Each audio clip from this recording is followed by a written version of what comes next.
Good morning, good afternoon, and good evening to all. Welcome back to Tableau Snippet, our video number 2 on lesson 2, where we're going to see the second part of our dataset. In our earlier dataset, we just gone to the module 3 and we saw how to work with the time series data and how to see an aggregate and granularity measure. And I moved the data to a dashboard, and then I showed you how to create a storyboard also. Probably in our next video, when we go for module 4, we'll do the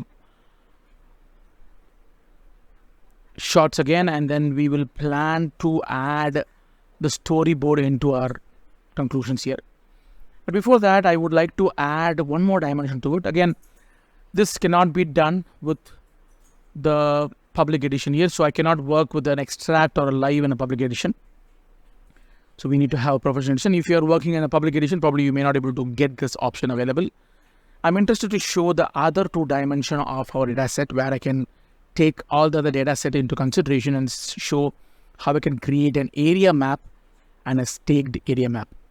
And plus how I can add a filter, and then how I can add a filter and show a filter for us for our usage. That's what we're going to learn in this particular module.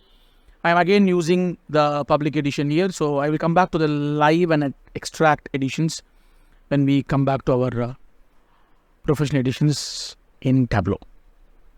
So let's do that. So I'm going to go back to our login, and I'm creating this data set one more time. So I'm going to create the vis, and then once it pick up the data, it's going to ask me where is your data comes from, and then I'm going to just bring the data from our data set here. And then I'm going to use the same data set again one more time, unemployment statistics data set. This time around, I am interested to show the entire dimension, and then I'm going to use the aggregate and granularity measure one after the one. So now I'm going to drag the sheet 1 for our reference. That is where our data set actually lies. And then once the data set comes into play, I'm going to say automatically updated or updated automatically here. Once I get the data set, I'll go back to the sheets. And this time around, I'm going to take up two different dimensions of data set, and I want to create a filter. And not only that, once I create the filter, I can show the filter for each and every data set separately, or I can make a filter option that allows me to get the dimension or the filtration happens for all our data set in one shot. So let's see how to do that. So I'm going to go back to my age here. I'm going to drag the age to the columns. And then I'm going to drag the unemployment statistics for the people here. So now I get the list here. This is going to give you all the people's age group here, and then all year coming up into play. So if I add the year in front of my rows here, that's going to make our life a little more easier, because this is going to show you all our years in this list here. So now the system gave me a column chart here for the data set. And I'm not able to compare this data set better. For that, I'm going to go back to the show me, and I'm going to pick up the area chart here. When I pick up the area chart, it looks really nice here. Normally, we can add a label if you wanted to, but my label speaks for myself in this data set. And if I want to make one more addition to the data set, I can just add the gender in front of it. So when I do that, you can see the gender of population that comes into play in all at once. Again, I don't want to make all this data set in one shot. I'm going to remove the gender out of the equation. Now I got my age factor here. So I'm going to drag the age one more time in front of my data set here. So that's going to show each and every age separately. But if I remove that, it's going to show all of them in one shot, one after the other one. This is the way we can create an area chart. And now I gave you age-wise breakup. Now if I want to break that in the other dimension, I'm going to click this dimension and then add the gender-wise unemployment statistics. And I want to make that for multiple years to show here.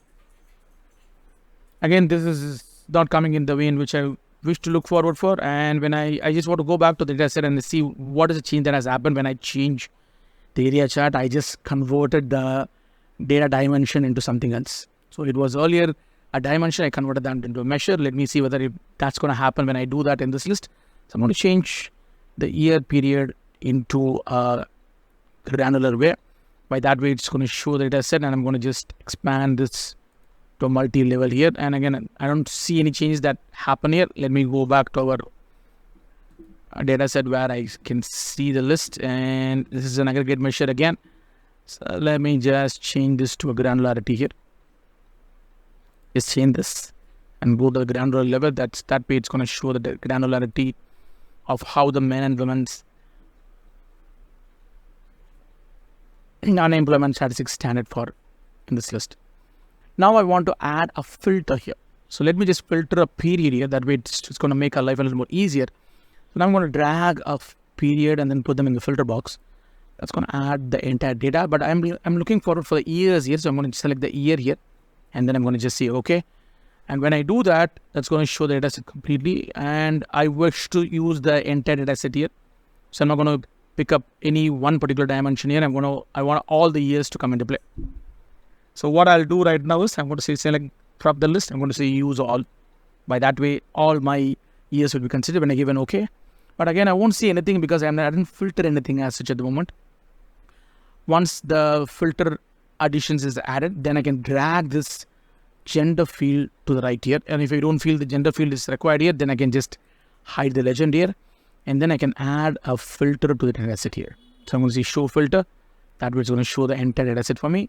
If you want to make this for a specific year, you can do that. I can just go back to my right-hand side of the filter and I can change the quick filter context box here. And I'm going to change that to a singular value. If you want to pick up only one value here, then you can pick up that value alone. Then that's going to change the data dimension very differently here. So you're not seeing any big differences when I have it as a singular value because it goes by each and every year. I wish to keep them into multiple point here. So let me just pick up that as a multiple list here so that I can give a checkbox of how the data set goes in here. So now we can see that when I add the checkboxes based on that, the entire population changes. And when I move this, again, my population was not hugely affected in an unemployment part until we reach 2010 here. So until then, there is a steep height has happened because it has become a little higher than the normality. And what I want right now is I want this to happen, this particular filter to happen, not just for this current sheet. I want to make that even for the other sheet. So how I do it? So now if I go back to my age group, nothing will happen in my age group because age group shows all of them. It doesn't break the years yet. So now I want this filtration to come to all the sheets. I'm going to click the year filter here, and then I'm going to say apply this not just for the current workbook, but for all the data related to the data sources here. When I do that, there is a small icon that shows that it is applied for the entire data set. When I go back to my age, now you will see the years has been reduced automatically here. But my filter won't show up here. If you want to show up the filter here, you can click the data set in this list, and then you can see show filter. That way you can see the filter on right. And I'm going to take the color out of the equation here. So now we can see the filter happens automatically. If I take all data set here, that's going to show the data set, not only the gender, but also in my age group, all data set will be automatically populated. If I don't want multiple data set, then I'm going to pick up the 2010 and then shift button and then click 2015. So that's going to pick up all my data set here in this list. And that's going to become the same in my gender population. This is how we can add multiple layers of area chart, and then you can add a filter and keep the filter in any dimension that you want. We have a lot of variants in the filters here. I picked up the single value list first, and then now I moved that to a multi-value list. In our next video, we will see how to use the drop down and sliders very effectively. I even showed you how I have used one filter that applies not just for the particular sheet, but for the entire usage. Wherever I use this data set, everywhere my population or my period of year will be affected automatically. This is Vinod signing out from Tableau Snippet and iSelf Academy YouTube channel. This is your module number 3 that we have finished. We will jump to the module number 4 in our next video, where we'll talk about maps and scatter plots and how to use dashboard and how to make it interactive. We saw a little bit of filter today, so we'll see filter and we'll see how to use highlight option in Tableau. Thank you so much. Happy analyzing.